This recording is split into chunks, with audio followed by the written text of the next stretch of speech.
My name is Caden Butera. This is Keanu Melton. And today we're going to be reviewing a very interesting movie called Justice League. We're just going to get right into it, probably with a lot of spoilers. So if you're trying to avoid spoilers, don't watch this review. Just leave.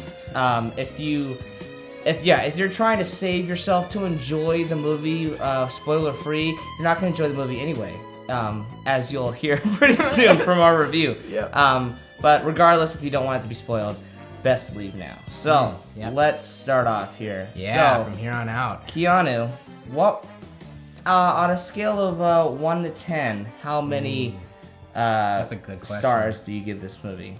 Okay. How many stars? Well, it's definitely not going to be a 10. Definitely going to say that right off of the bat.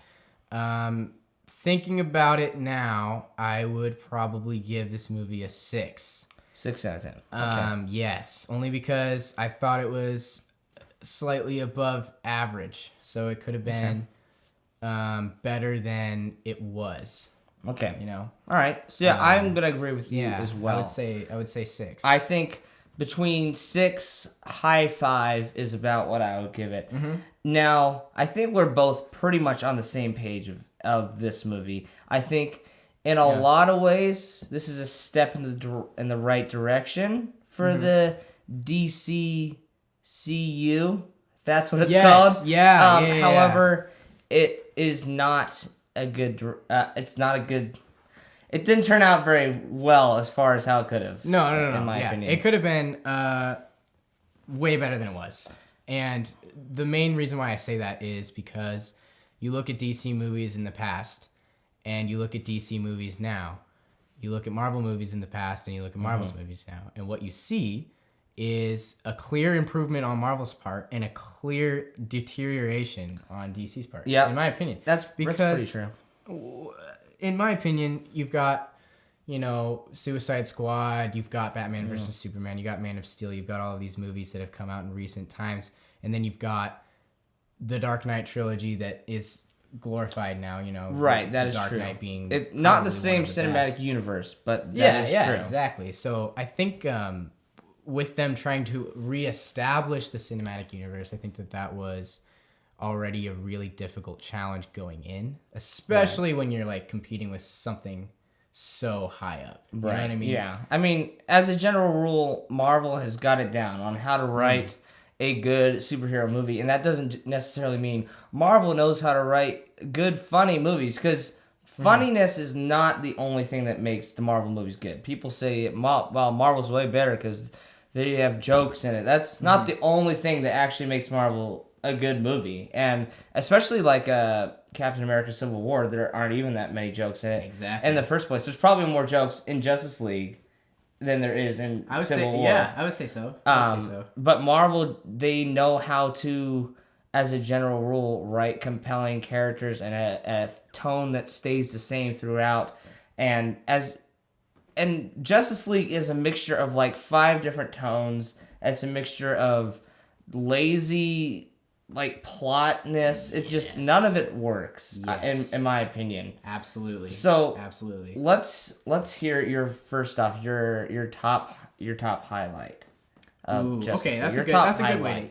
Good way We to can go start back it and off. Okay, so I would say the best thing that I pulled away from this movie was Ezra Miller as Flash. Yeah. Absolutely. I loved his character. I loved everything that he put into the character. I thought that giving him a more comedic side as opposed to all of the recent trends in DC movies where it's so dark, so somber, so serious, I feel like that really helped balance it out. And not to say that they're, obviously superhero movies nowadays have become more lighthearted. I think that's true. A lot more comedic, maybe even just to appeal to younger audiences. But I think that with them choosing to go for a lighter tone than they have been in the past, they actually pulled it off, at least in the character of Flash. So I agree. I think that's the biggest strength. Flash, for the most part, had a lot of good lines. I thought that the comedy worked well for him. And it sounds like that's the general opinion of most people. Even if you don't like the movie, it sounds like most people liked Ezra Miller's take on the Flash. Yeah. I mean, costume, that's a whole other thing. I'm not a fan of how he looks, and you can go back and forth on if the lightning should have been yellow or if it should have been blue. But the actual approach to the character and the comedy, I liked it. Yeah. I thought he was good. So that was a highlight for me as well. Yeah, absolutely. And especially the actual highlight of the movie, the one part of the movie that I was actually like, that was great. There was only a few moments like that, which is sad because I wanted the whole thing to be like that. Yes. The only part that I was like, yes, was when, spoiler, they raise Superman from the dead, and he comes back, and he's evil for a good hot second there. And absolutely loses his mind. Yes, and Superman is fighting someone, and Flash tries to speed run towards him, and Superman turns his eye and looks at Flash and catches him because he's just as fast as Flash. Absolutely. That is great. That's serving the Superman we need. Yeah, it's a high-powered fantasy but still awesome version of these two characters, and that was great. And then it went right back to like a meh of a CGI fest of a movie, especially with Steppenwolf, which we'll get into in a second. Yes. So let's get into that right now. So what is your least favorite aspect of this movie? Oh man, I have a lot, but if I had to pick my biggest one, it would probably be the fact that Steppenwolf was the main villain. I think that when you make a character like Steppenwolf come to life in a cinematic movie, you really need to pay attention as to how you execute it in terms of the quality of the character, the quality of his CGI, because let's face facts, he's a giant CGI monster in the movie. He's a giant video game-ish looking guy. With a giant axe, and that's it. So I think that if they would have put more attention to detail in setting up this character, making you care about why he's in the movie in the first place. Right. He shows up in a portal, and all of a sudden, he's the bad guy. Yep. Everybody's after him. His motive is, I am bad. Yes. Yeah. That's all we got. Destroy the world. Yeah. So. And I like how you phrased that, because instead of saying Steppenwolf was bad because he's Steppenwolf and what a lame guy to pick. Yeah. Like, I've heard a couple other people going like, why didn't they choose Darkseid, or why didn't they choose this? Right. It comes down to, no matter who you choose, it's how you write the person is what matters. Absolutely. If you take Guardians of the Galaxy 2, which in my opinion is great. Oh, yeah. Ego, the Living Planet, Kurt Russell's character. Yeah. If you think about it, Ego from the comic books, lame. What a lame character. Yeah. But they wrote him to be great and to be a character that was interesting. Because they had such a great writing team. Right. And they could have written Steppenwolf, who is a lame villain, to be someone interesting. But they didn't. It doesn't come down to who the villain was in the comics. It comes down to how you approach it cinematically and in modern times, and they approached it poorly. Yeah, there was bad. Nothing to grab that you could relate to about him. Like Marvel nails it with Avengers, their ensemble team. Their main villain, first off, is a human being played by an actor that you see without CGI, Loki, and Loki is someone that has a character arc and development, some relatable parts to him. He's misunderstood. He's the orphan who wasn't loved from Thor. And granted, those were kind of set up in previous movies, but not so much so that a person who hasn't seen any of them can watch, go into Avengers, and enjoy Loki's character. I haven't heard anyone say they like Steppenwolf.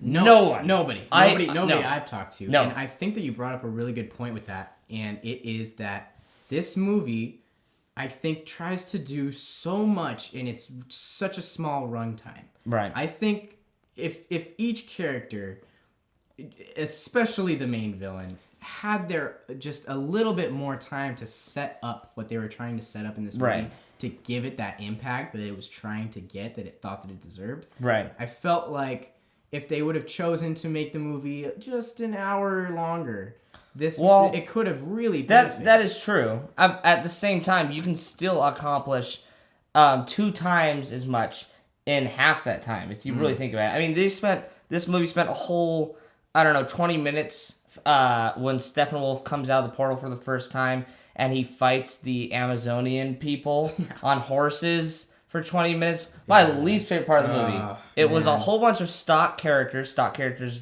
being the Amazonian people. We had no idea who they were. Yeah. They're basically a bunch of nameless stormtroopers trying to fight a villain with no motive. And it was 20 minutes of mediocre CGI with horses. Yep. That 20 minutes, you take that 20 minutes, you write an actual origin motivation for Steppenwolf in those 20 minutes, and that would make the movie a million times better instead easily. of wasting on that sequence, which was mediocre. And now that you bring up, I just realized that we glossed over a really, really pivotal part of this movie that I really disliked, and that is the fact that it opens on the worst opening I've seen. Oh, you're talking about Superman's opening? I'm talking about Batman. Oh, yes, I agree. Flying around with they had a lot of, in my opinion, bad character openings. Batman's first opening was like holding like a criminal over the building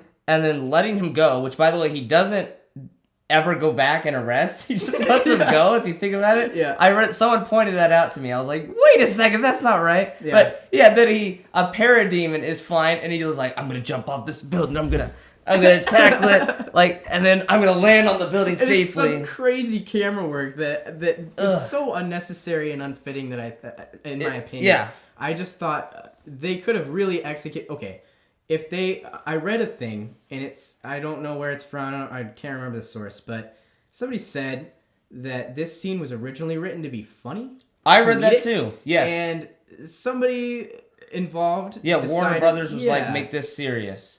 Why would they do that? That was a mistake. I don't know what the original version was, but I guarantee it was better than what it was. Yeah. Because I can't take seriously a guy just jumping on a CGI like flying monkey and then landing safely and then being like, I'm so cool. Like, if you had thrown something comedic in there, or was like, that was a horrible plan, or even that one line. I was really expecting a Batman joke. Yeah, anything. Because it sets it up to be such an anticlimactic event that you just expect him to say something funny in a dumb way. Right.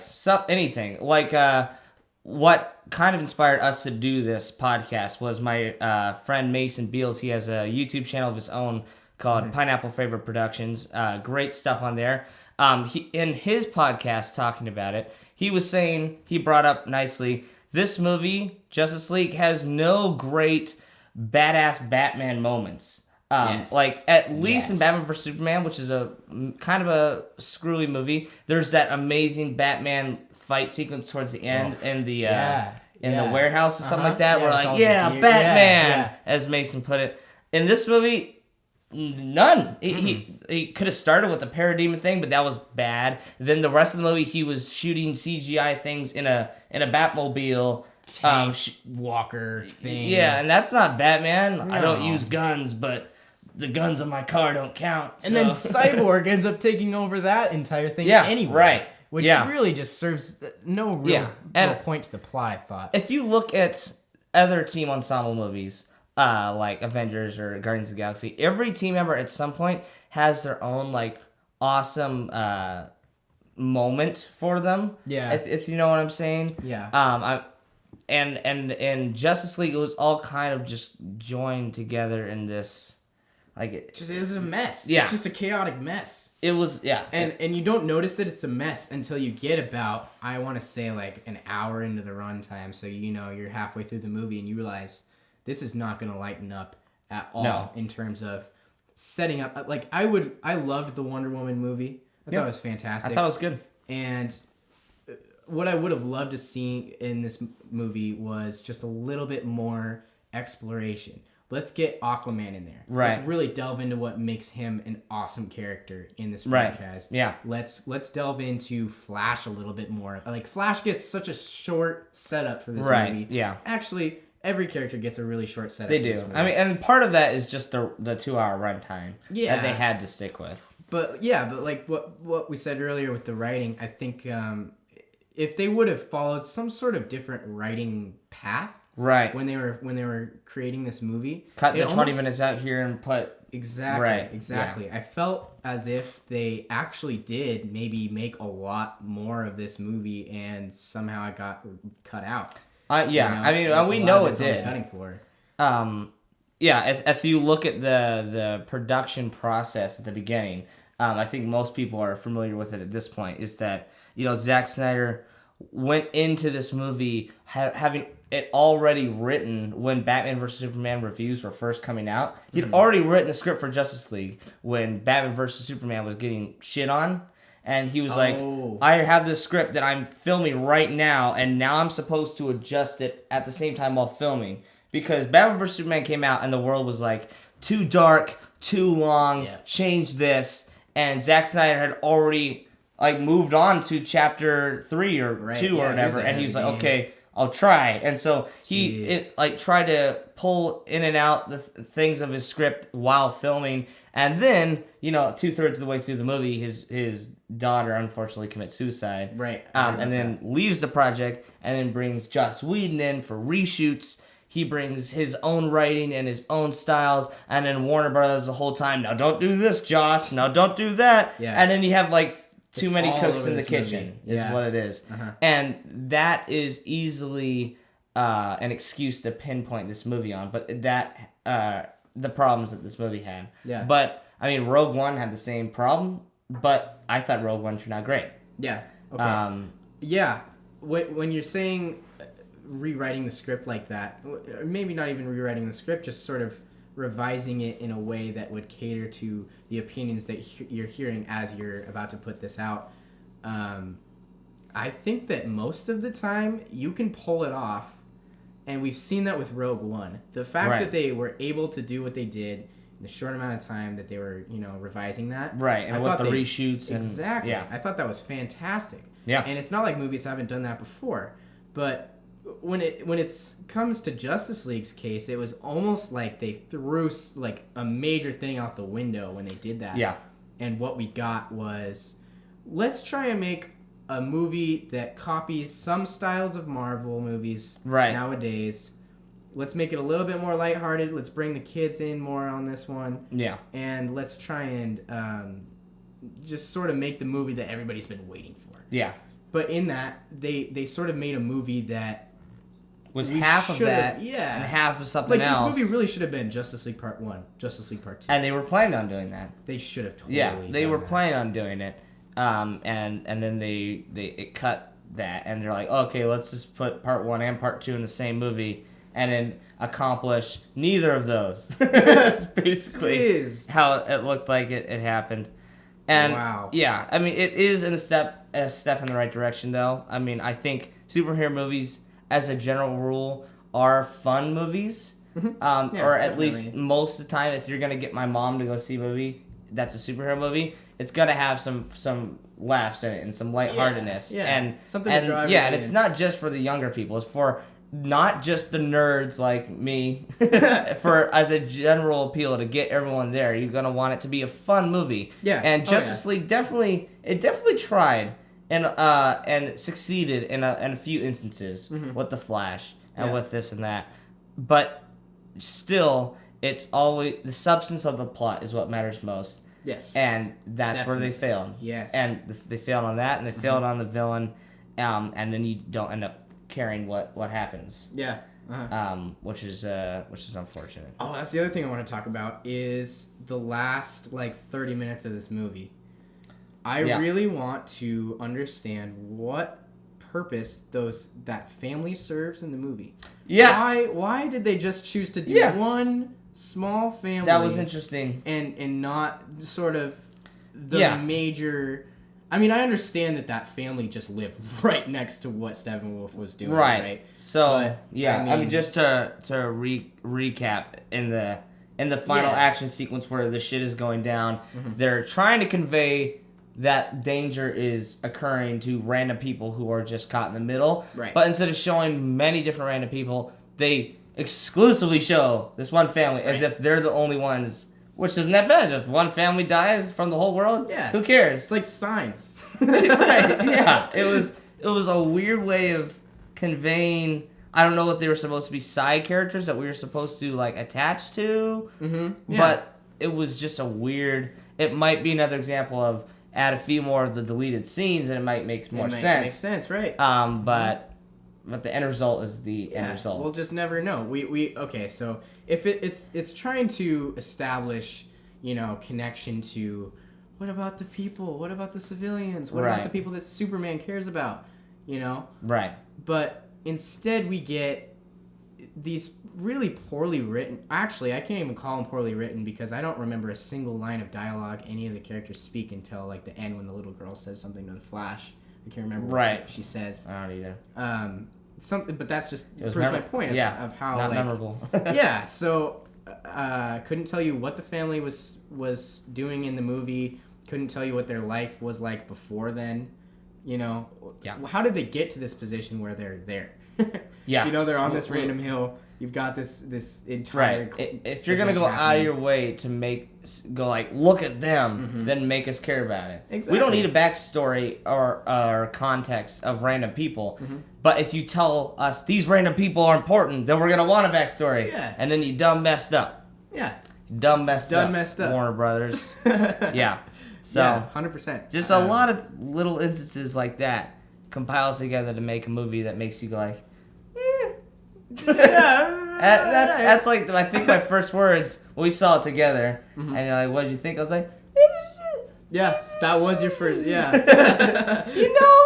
And then you asked me what I thought, and I said, it's that type of movie. And I honestly, say what you will about Batman vs Superman and the whole Martha thing and the whole, it has its problems, but I still enjoy that movie. I don't know if you I would do. rank it better than this one. Yeah, I walked out of Batman vs Superman going like, that was cool. It was stupid in some parts, but I enjoyed myself. Yeah. And it had some great cinematics. You had the main antagonists weren't CGI blobs. It was Batman was the antagonist for most of the part. And they actually did a good job on his character in that one. Yes, they actually set up, and they, you know what, to give it some credit, obviously I didn't think that Batman vs Superman was the best movie in the world.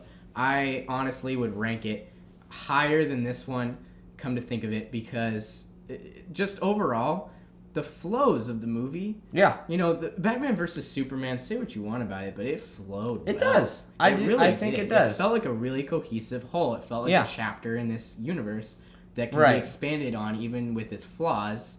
We can get a better movie, and this was supposed to be that. I agree. But I think people, they shit on it too much, in my opinion. I think they did. Just because of the one stupid Martha thing, they think the movie is trash. Right. And I think that moment is trash. but I think as a general rule, it was better than Justice League. I really think so. Yeah. So that's the biggest thing. Yeah. I think the takeaway from this one, if they're going to... What's the next DC movie that's coming out? Anyway? I believe the next DC movie is Jason Mementos. Is that his last name? The Aquaman's standalone film. And I believe they're also doing a Batman standalone. They are doing a Batman standalone film with Deathstroke as the villain, which we saw at the end credits of Justice League. That's right. I didn't know that was going to be a standalone. If Batman's or if Ben Affleck still, is gonna do it, because I'm sure when it first started, it was like, I'm Batman, and then Batman vs Superman, everyone like thumbed down, and now he's in this one, and I think the reviews are kind of mixed too. So I don't even know what his contract looks like. Well, yeah, when you set up, I mean, it's literally like you've got Christian Bale. Yeah. Ben Affleck comes after. Yeah. What's going to happen? Instantaneously, it's going to be compared to Christian Bale's performance, and the majority of the time, it's going to be worse. Because I just felt like Christian Bale's performance was just the highlight of Batman on screen, unless it was animated. I really thought Christian Bale personified Batman for me on the screen. Yeah. But going forward, I think an Aquaman movie coming first would really help. I thought Jason Momoa, while he's a really incredible actor, he really gave it his all in this role. I thought he was really entertaining. I thought that the Aquaman scenes could be really, really interesting if they really delved into it in the story. I agree. I thought it was a good take on the character. Oh, absolutely. There wasn't enough to feel too much about him. Mm-hmm. Exactly. So really underdeveloped. So if he gets his own movie and they really pull it off, that's going to be a big win for them. I mean, so far they've only done, they've only done the Wonder Woman standalone movie, which actually ended up being good and people loved it. Oh, absolutely. And it came out, it was so relevant and it came out just at the perfect time. So right, I think that's a really big thing too. Yeah, so we'll see how the Aquaman standalone. I mean, I'll remain optimistic for sure. Yes. We'll see how it is. Yeah. But yeah. I know for a fact that it cannot get. In my opinion, I don't think it could get worse than this movie. I think that. Yeah. I think that this movie. It could get Suicide Squad worse. Yeah, that's true. That's a good point. Don't forget about that. I mean, you can try to Squad. Forget about it. No, I repressed it. Right. Yeah. But Justice League is not a horrible movie. No, it's not horrible. It's not a movie where you just absolutely hate it. Yeah, but you could arguably hate it if you were wanting the DC epic that it could have been. Yes. Which and I think that's why I think there's a mixture of just dislike for the movie and its flaws in the writing and just inconsistencies. And then there's the dislike for the adaptation of the heroes we already love that have been around since the 30s and 40s. Yeah. So maybe it's just because people got really hyped up over this one. Yeah. But I think the hype was deserved. I think so. If you're going to have the biggest heroes of all time, Wonder Woman, Batman, Superman, and Flash, and Aquaman, people who've all been around for years and put them all in a movie and have it perform worse than Guardians of the Galaxy, which is loved now, but before Guardians of the Galaxy, it was about a talking tree and a raccoon that no one had ever even heard of, and that did better than Justice League. That's just sad. Exactly. Yeah, it just shows how much they're not reaching their potential. It's a shame. Yeah. But yeah, agree. I mean, any closing thoughts on Justice League before we wrap this up? Closing thoughts would be I really want to see a Flash standalone movie. Yeah. Because Ezra Miller is amazing. I haven't seen Ezra Miller act in anything since I saw We Need to Talk About Kevin. I don't know if you've seen that. Heard about that. That is an incredible psychological movie. And it's really great. And the role that he plays in that movie is completely different than this one. Interesting. But if you have seen it, it's a great movie. If you haven't seen it, check it out. But Ezra Miller, he's a fantastic actor. Yeah, I mean, I know him from Perks of Being a Wallflower, and that's right. he was also in the new Harry Potter, Fantastic Beasts and Where to Find Them. Oh, so I've seen him in a few things, and I enjoy him in everything. So I would be down to see a Flash movie. Yes. I would be most down for them to get it right and do a Green Lantern movie.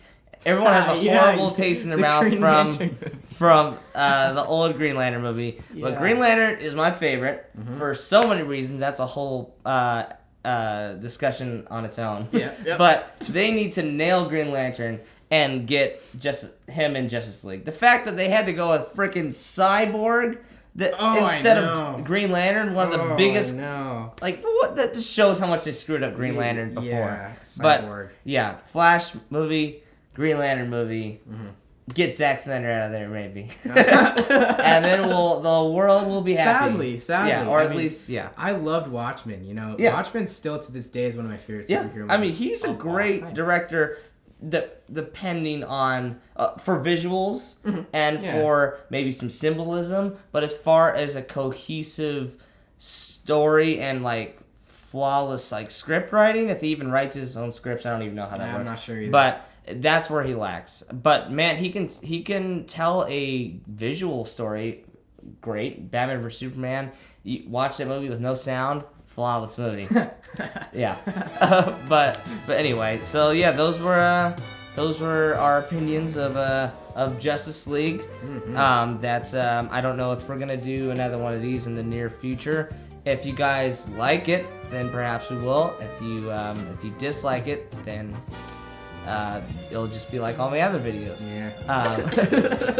So yeah, another huge shout out to Mason Beal's channel, Pineapple Flavor Productions, for inspiring us to do a podcast in this format. He does ones all the time. It's called Chat Flicks. It's great. You should check it out. I'm in a few of them actually, but he doesn't live here in my state anymore. But he's great guy to check out his content for.